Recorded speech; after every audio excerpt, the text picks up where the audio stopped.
Hi. So this is more of a story, I guess, and an adventure with a disability and traveling with a wheelchair. But this time is the first time I've had a problem with a damage to my wheelchair. So let's just talk about that process and how that went.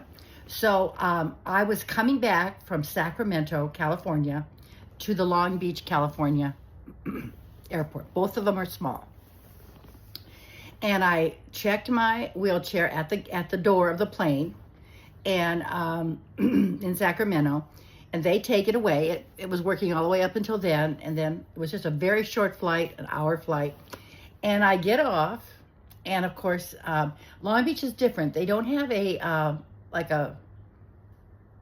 at the level of the airplane where you leave. You have to go down a stairwell to ground level from the airplane. So they have to take me down in a little chair to my actual wheelchair. It's not up next to the door.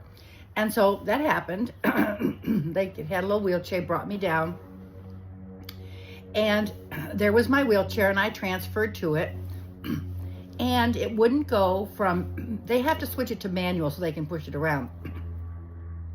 When we flipped it back to automatic, I got an error message on my joystick and it would not move.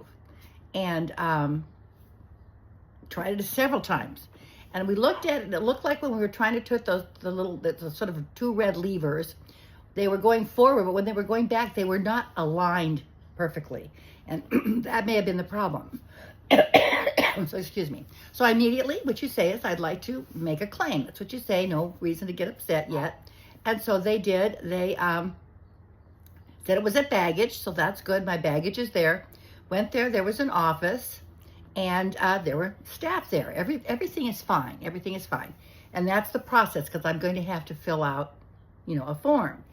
Well, this gal came out, very attitude right there when she was, instead of being customer service friendly. But she's not really a customer. She's a baggage person in that department. And she said, well, did you explain in Sacramento to the staff, how to store your wheelchair? And I said, what are you talking about? Nobody ever asked me that. First of all, in Sacramento, I don't even see them collapse my chair.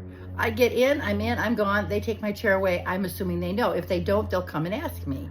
These are people who handle wheelchairs day in and day out.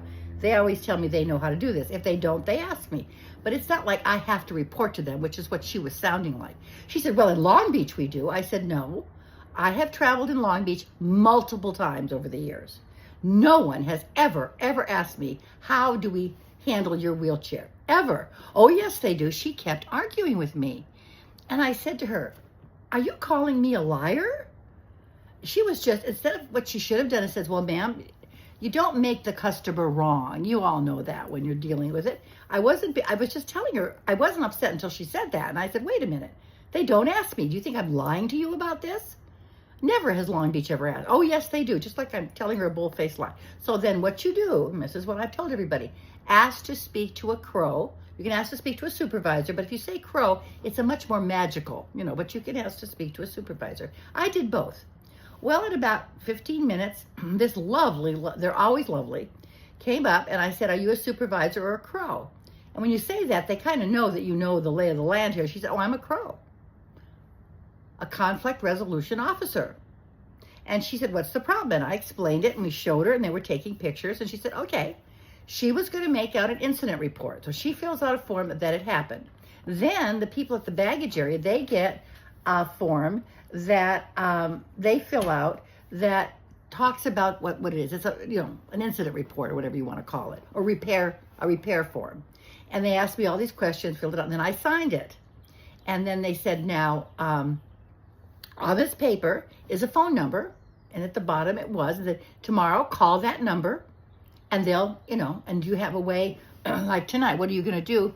But the only thing they could offer me, and I'm telling you this right now, the only thing they can offer is a manual wheelchair. Well, that does not help me. I don't have that power with my hands. I'm alone in my house. It doesn't do me any good. So I said, no, I have another wheelchair. I have a secondary older electric wheelchair that still works. That's my backup. I have it for these reasons. I'm just lucky that I didn't get rid of it. I kept it. And I have something coming up this Thursday. This is a a Monday that I have to have that wheelchair for. So I said, no, you really can't help me with that. So then this morning I get up and I think, okay, I'm going to call that number. I'm going to be on this. Before I could even do it, I get a telephone call from somebody named Sophie, and she's from Global, I don't know what it was Global something repairs or something. And I